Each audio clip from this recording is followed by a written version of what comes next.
Hello, and welcome to Red Rock Relationships, a podcast about communication. Let's unpack the relationships that we encounter in our daily lives and learn about what makes them tick. And now your host for Red Rock Relationships, Dr. James B. Stein. If you're listening to this, it is the Friday of spring break, and I know you must be thinking, James, didn't you want to take some time off? Didn't you want to relax? And a wise woman once said, "You got to work. You got to get your ass up and work." And we are going to be talking about that wise woman today. Specifically here in this season, we've been talking about celebrity relationships, and we got a good one this time. I'm not going to lie. We are going to be talking about the Kanye West, a.k.a. Ye, and Kim Kardashian. And to help me do that is former guest of the pod, Rachel Vanderbilt. Rachel, thank you for taking some time out of what is not spring break for you to join.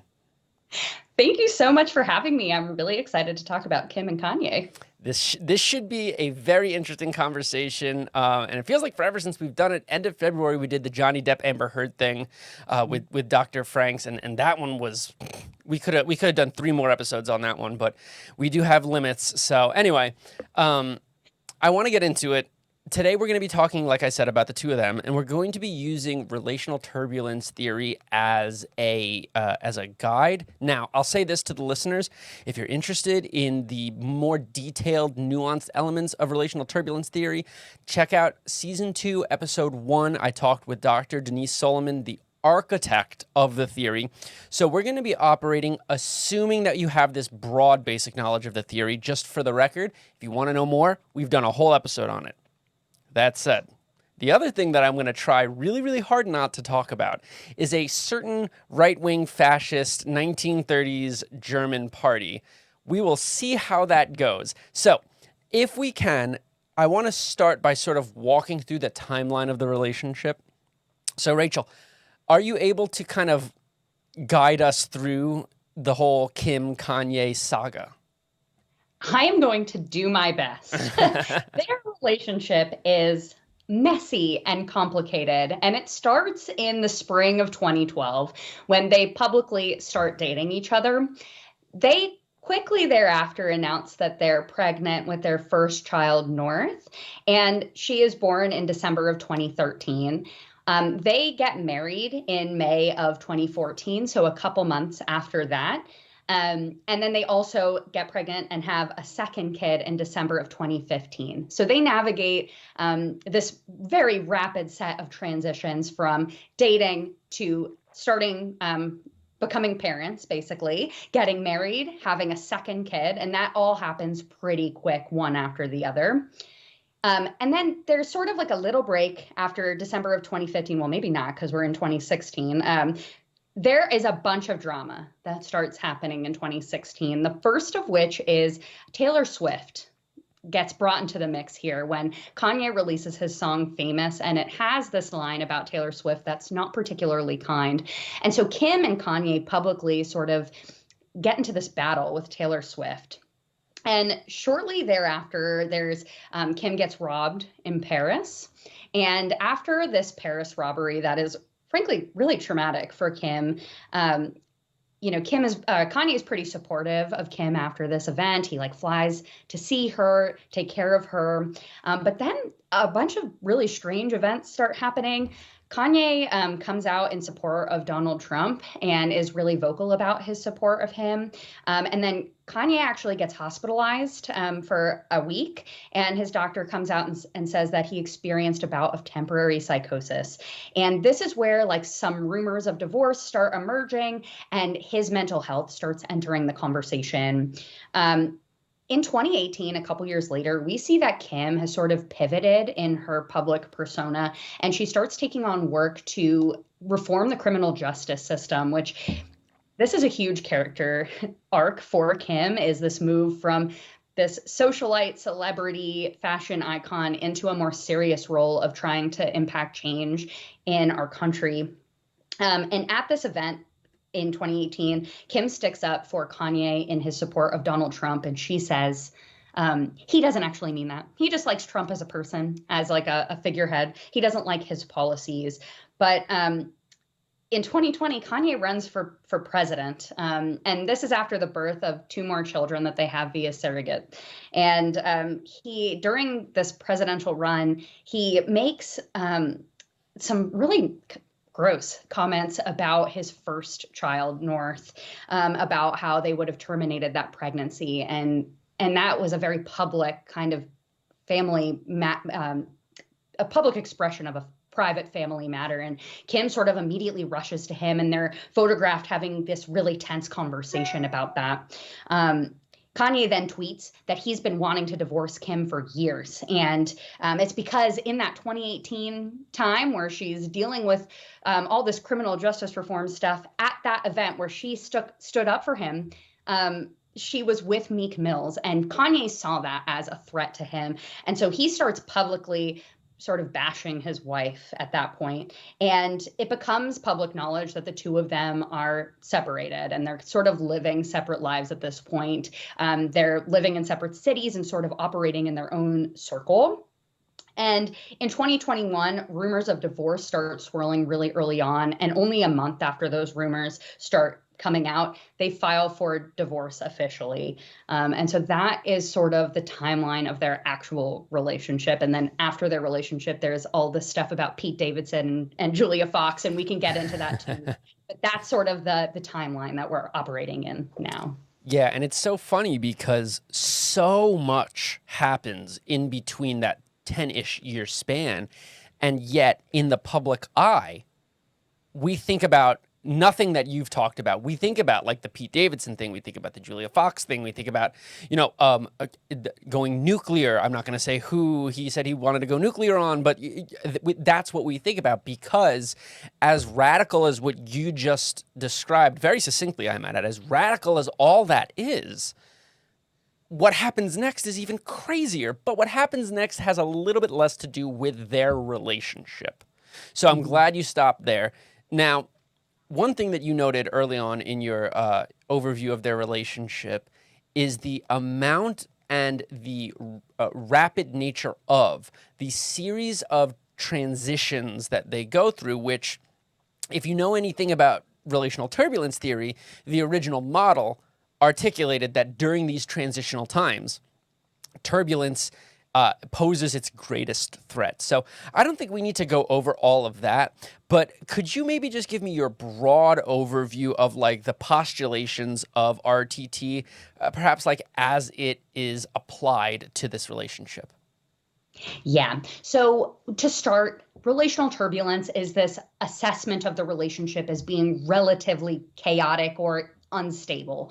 And so this comes from a series of repeated unproductive communication episodes that are emotionally volatile, they're cognitively unproductive, where we're making biased assumptions of our partner and are behaving pretty negatively towards one another. And this comes as a product of all these transitions that we've been talking about, where we're experiencing a great deal of uncertainty or an inability to reflect on or effectively predict the relationship in a meaningful way. And we sort of develop routines with each other in relationships. And I don't even know that Kim and Kanye got to the point of developing routines before they got interrupted by these transitions. But when transitions happen, we create opportunities for increased uncertainty, but also opportunities for our partners to get in our way. And I think when we're reflecting on Kim and Kanye, these moments of getting in each other's way become really apparent. So just like a note about Kim as a person, I think this is common knowledge, clearly very strategic in the way in which she presents herself in the public eye, whereas Kanye is more openly, publicly messy with his communication, is a lot less strategic and a lot freer with his mouth. So what we see here is opportunities arising for our partner to get in our way. And all of that together, this uncertainty, this partner getting in our way, this really aggressive negative communication that's unproductive, repeated over time, coalesces into the sense that our relationship is unpredictable. And I think we see that here. Like Kim is sort of cleaning up after Kanye at a bunch of these points. Like after he gets into this feud with Taylor Swift that was completely unnecessary, Kim comes out and is like, well, that was a compliment. He didn't mean that negatively. She's mothering. She's mothering. Yes, she is mothering him. She is coming in and cleaning up his messes. And after he like goes on this political campaign trail and like makes these terrible comments about their children, she comes in and is like, how do you even deal with that afterwards? Like, what do you say to that? So, Kanye is going out of his way to sort of mess up Kim's, the way she portrays herself in the public eye. That just really complicates things. Yeah. Yeah, okay, so that was super succinct in terms of how do relational turbulence theory has these three panels, and I think we just went over the first two panels, right? It's this kind of like cyclical, cognitions affect communication, affect the cognitions, which affects the communication. It goes on and on and on and on and on. And then you get to what Dr. Solomon would refer to as like the thick arrow, which takes you into this third panel. And that's kind of different for every relationship, right? But it's like you said, once you get to this homeostasis of my relationship is unpredictable, it starts to affect these big long-term issues. Like, for example, social network disclosures, supportiveness, joint activity planning, like these big relationship moments or aspirations that might not otherwise be affected. And so I think we see a lot of that in this relationship. Can you speak just a little bit on how you feel like the nature of their international celebrity further affects that thick arrow and these long-term relationship plans? Yeah, so I think this is where things get sort of complicated. So as you said, this is where it gets complicated. Okay, good to know. So complicated because their relationship is obviously in a state of constant chaos. And again, with Kim's desire to like maintain this public image that is a put together business person, she is constantly interrupted by her partner. And she has these like sort of conflicting desires. Like, she'd like to be supportive to Kanye, but he is completely unpredictable. And so we know that after the big fat arrow, as Denise calls it, into relationship turbulence land, it prevents us from providing effective support to our partner. And I think we see Kim really grappling with that. Like, how can I defend my husband in public when I can't even defend him privately, right? Like, you see, I think on Keeping Up with the Kardashians, this tension of like, how can I talk about my relationship in a place where I'm supposed to be really open about my life? And I think there was a period of time where she didn't talk about her relationship at all to mitigate that. Like, Kanye was not involved in the show, and she felt like she couldn't have that part of her life be in the public view because he was so unpredictable. And so she couldn't provide him adequate support, I don't think, because of that uncertainty and that perception of chaos. And I'm not sure if you agree with that, but that's one thing where I see after the big fat arrow in particular. Yeah, and like the thing about Kim Kardashian is that it's not just that she wants to be a businesswoman. She is a business, woman. It reminds me of the old Jay-Z lyric where she is the brand. It's not just that she's a celebrity and also she has a business. The business is her celebrity. Right? Like Kim K is one of those women who are famous for being famous, and then since then has been able to build an entire brand off of that. And so when you get to this point where you're like, okay, my husband is part of my life and my life is the brand, now there's so much entanglement. Like, that interdependence is so inextricably intertwined to her character, her financial success, her public and private life, that there's just no way to manage a relationship like that. So I feel for her on that. And it showed, like, her, inability to control her out of control husband affected her on every level that you can be affected by it. And it's tough. It's tough.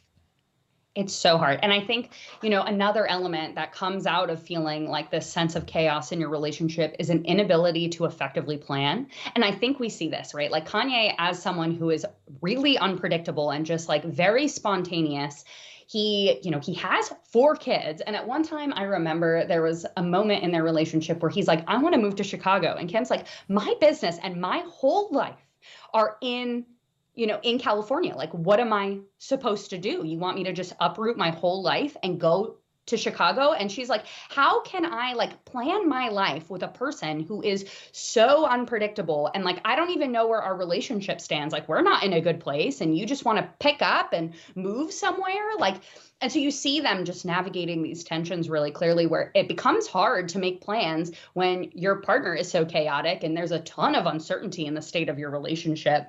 And so, yeah, there's just like, I think we see that very clearly in this relationship, that they have a hard time working around each other. Yeah, and I think that there are, at least on the part of Kanye, there are elements of control that come into play here. We might have time to get to it, but before we do, I wanna play a viral audio clip that came from Kim. She's talking about co-parenting with Kanye and what it's like, and I think it's such a devastating but also very informative clip. So I'd like to play that, and then I'll ask you a quick question about it. So Sean, if you wouldn't mind. Like, I could be going through something, but if we're riding to school and they want to listen to their dad's music, no matter what we're going through and no matter what is happening in the world, like, I have to have that, smile on my face and blast his music and sing along with my kids and act like nothing's wrong. As soon as I drop them off, I can have a good cry or, text back and do what I got to do. But it's like, I had the best dad.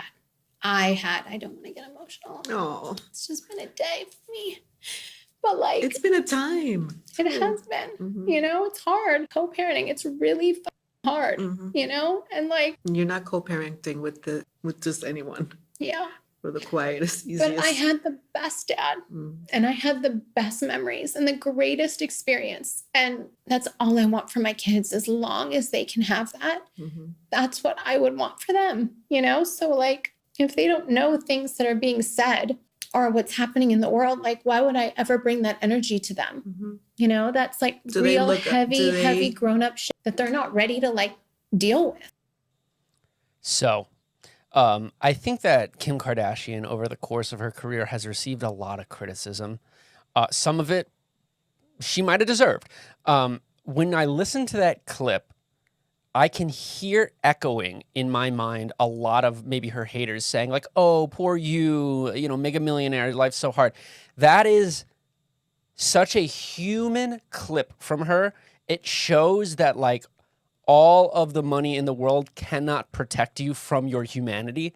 And so I think that that's such a clear window into her lived experience. So as you listen to that, what stage of the turbulence process do you see this relationship in? Because she's talking about her relationship there, even though it's several years over. So what stage do you see them being in right now?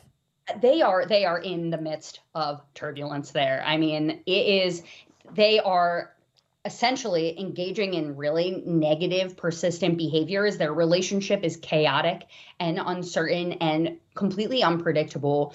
And I think they're in a universe where they have already sort of transitioned across the big fat arrow and are existing in just a constant state of turmoil. They're talking past each other. There's a public sphere that is clearly like facilitating some of these issues in their relationship, and it's affecting her children. Like, she's talking about how all of this press and all of this public airing of their relationship problems in this, like, let's say it's social network disclosure. Kanye's coming out and like talking crazy stuff about the relationship. Kim has to protect her children from that. He's like taking it out of her hands, blasting it out to the universe, and she just has to do the best she can to make sure that her children are okay and they're not hearing bad stuff about their dad, right? Like, it's not even just about Kim at this point. Like, she doesn't want her kids to feel differently about their dad. And that, I think, like, oh my God, it like wrenches at my heart. Yeah, it's so mature of her, right? Because she has all the resources in the world to create an environment where they never see him again, where they know everything about him.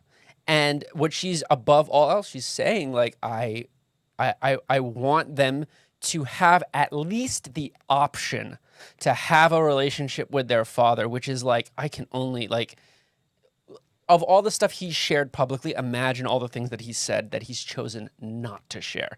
So, I feel for her and especially the kids in that regard. But I agree with your assessment. I think that this is full-blown turbulence, which is very interesting to me.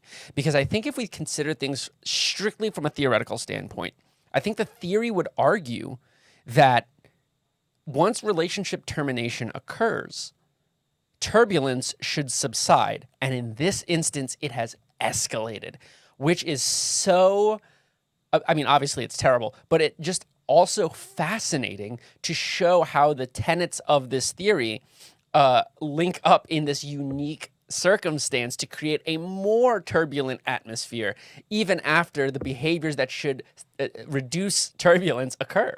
It's fascinating.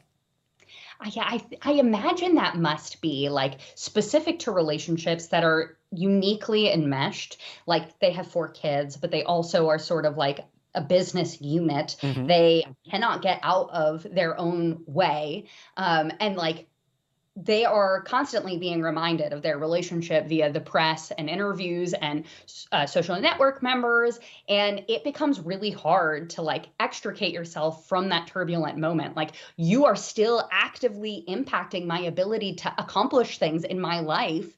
And you are interfering in me accomplishing my goals. Mm-hmm. And so, the turbulence can continue in those situations, in my opinion. Yeah.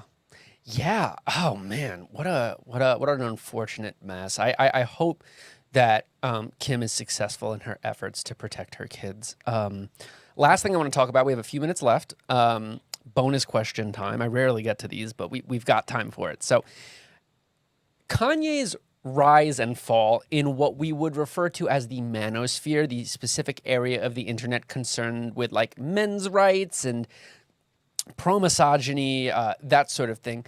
I find this journey fascinating. He received some of the most steadfast support from the manosphere community right up until he went on Alex Jones's show and said the things that he said on that show. Why do we feel like so many men were willing to support him up until that moment? And there's still some folks who do, but for the most part, his support went from like maybe 40% to about 0.5%, right? Really quickly. Why were people so eager to support him to take his side? Yeah, this is also really complicated, and I have an answer that I'm curious if you agree with. To me, people who are in the manosphere, they operate publicly in these dog whistle terms. So you're not coming out in public and saying what you really feel out loud. And when Kanye crossed the threshold of being just like a regular garbage person to like being an overtly like anti-Semitic person, a public support of Kanye is there is no way to hide your support for the views he was espousing. Like he said, I really like Hitler. He did say that. There is no coming back from that. You know what I mean? And so to me, that's where the line is drawn, is when it's like a public, very overt, not very hidden statement. No, I think you're 100% right.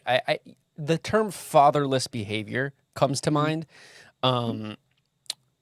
And fatherless behavior is a dog whistle, right, for saying that it's the fault of the woman, right? Fatherless behavior, you didn't have a father, therefore your mother inherently raised you wrong, right? So, okay, so we get that. That's a dog whistle. If somebody comes out and says, I hate women, women should not be raising kids by themselves, you're going to lose support, right? And I think you're dead on in terms of what happened with Kanye. He was saying all of these things that appease the frustrations and the desires and the fears of mostly young white men. And then he came out in objective and explicit support of Adolf Hitler, which, other than a very tiny percentage of the population, we know that that's a line you don't cross. And so I think it's very astute, the language that he used. He was mistaken in his language, which it does society good, because at least now we know to stay away, right? Yes. Yeah, there is no question of where he stands on this topic, so. 100%. Well, I do feel like we could go on and on and on about this, but we are unfortunately out of time. So I thank you for this very difficult conversation, Rachel. Yes, thank you so much for having me on. Anytime. Next week, we are moving on to a much more mature conversation about presidential relationships. We're going to talk about the Obamas and the Clintons and the Trumps. And until then, I wish you all a happy last couple days of spring break. Get some rest in because finals are right around the corner.